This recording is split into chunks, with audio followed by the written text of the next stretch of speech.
Have you noticed how many Toyota HiLuxes you see on the road these days? They're a hugely popular ute. In fact, they're a hugely popular car, one of the biggest sellers on the Australian market. That's because in dual cab form like this, they're massively practical. You can get all your work done during the week and they look after the family on the weekend. But the HiLux is by no means the only ute on the block, or the beach as it is. In fact, there are dozens to choose from, and we've assembled half a dozen to work out which one is the best. So, let's hit the sand.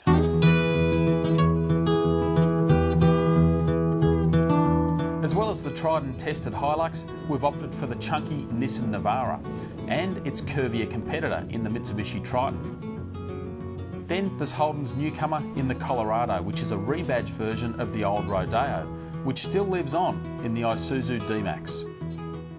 And rounding out our 6 of the best is Mazda's recently updated BT50. The Toyota HiLux is undoubtedly the sales king in the ute market, which is sort of odd really, because it's also the most expensive one on the market, up to $7,000 more expensive than some of its competitors. But you do get more for your money. One of the biggest trays in the business, one of the biggest payloads, and a really spacious cabin. Looks pretty good too. Mitsubishi's Triton has a really distinct look, and it certainly stands out on the road. And you'll either love those looks or hate them, but one of the big advantages of that bulbous looking cabin and the separation from the tray is that they can get the rear seats far more comfortable at a more car-like angle. So instead of sitting all upright like this when you're in the back, you sit at a more relaxed angle.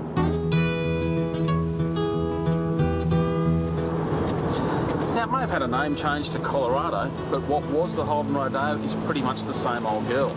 Yep, there's new headlights, but inside you're looking at the same stuff, right down to the simple-to-use four-wheel drive system. Still, there's just something a bit underwhelming, a bit uninspiring about the Colorado. Sure, it gets the job done, but that's about it.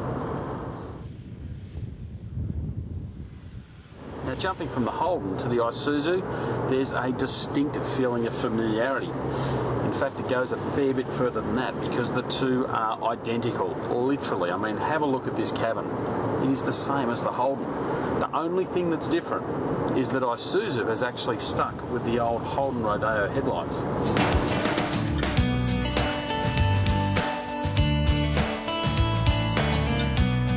Driving on sand can be fraught with all manner of challenges, including getting bogged.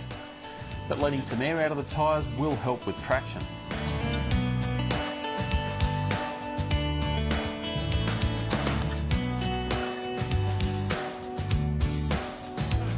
And a few friends don't go astray either. All of which will hopefully allow you to keep on going.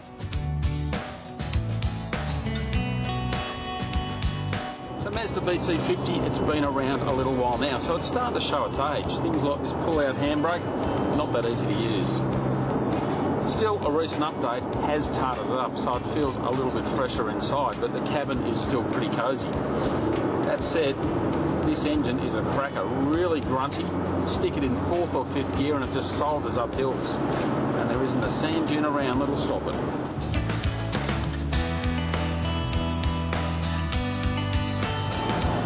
The Nissan Navara looks and feels tough both inside and out, and there's something really reassuring about that in a ute. After all, it's a work truck and a family vehicle, you want it to look good. But there's one chink in its armour, and it comes down to the engine.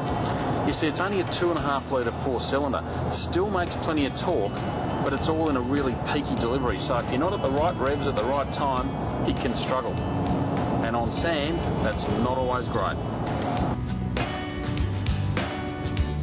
So after a couple of days on the road and the sand, which is best?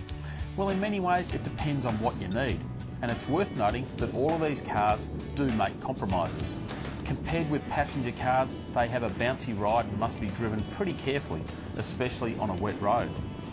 But if value is important to you, then the Isuzu D-Max will be high on your list. Sure, it misses out on some of the sexier extras like a rollover bar, but it's the cheapest one here at around $45,000.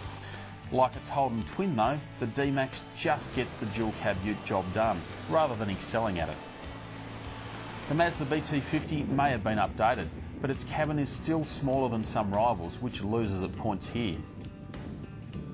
The Navara is an impressive machine thanks to decent cornering grip and composure, and that stylish interior, but it loses points for safety. Which leaves us with the Triton and HiLux. Now in many ways the HiLux is the better vehicle, with a great engine, respectable driving manners and plenty of space inside and out. But the Triton is thousands of dollars more affordable and gets a more comfortable cabin with more features, including a hard tonneau lid, a nudge bar and a wind down rear window. While it may be compromised in areas such as steering, it's the peak of the dual cab bunch, and that makes the Triton our ute winner. Now to read more about these utes, go to Drive.com.au.